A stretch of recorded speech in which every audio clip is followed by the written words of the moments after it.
Alors, il a bien un chapeau, il a bien des lunettes de soleil, il a bien une écharpe, il est au bras de Julie Jardon, la dernière compagne d'Igor, mais il n'a pas de masque, Francis Lalanne, hein, présent à l'église de la Madeleine à Paris, parmi la foule venue rendre un dernier hommage à Igor et Grishka Bogdanov. Donc ni avant, ni pendant, ni après la messe, il ne s'est pas plié à l'obligation de porter le masque.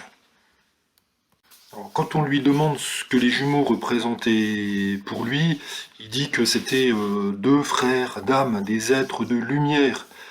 Dès qu'on s'approchait d'eux, on voyait plus clair. Il ajoute que même s'il a eu de la chance d'avoir eu des moments à leur côté, il dit qu'il n'en a pas eu assez.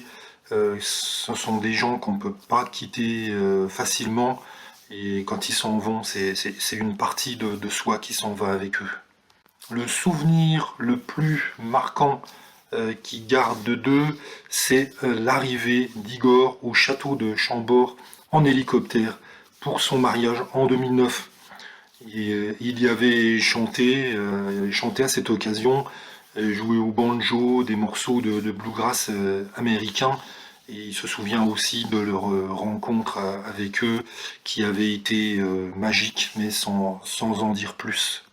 Et oui, Francis Lalanne a trouvé le moyen de se faire remarquer aux obsèques de ses amis, et tous les regards étaient tournés vers lui.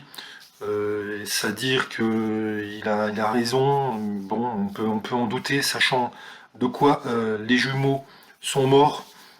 S'ils avaient été vaccinés, peut-être qu'ils seraient encore là. Et si le port du masque était un petit peu plus généralisé, y compris chez Lalanne, peut-être que le virus circulerait moins.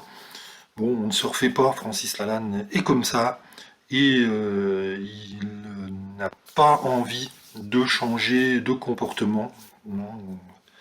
Le port du masque est obligatoire, mais apparemment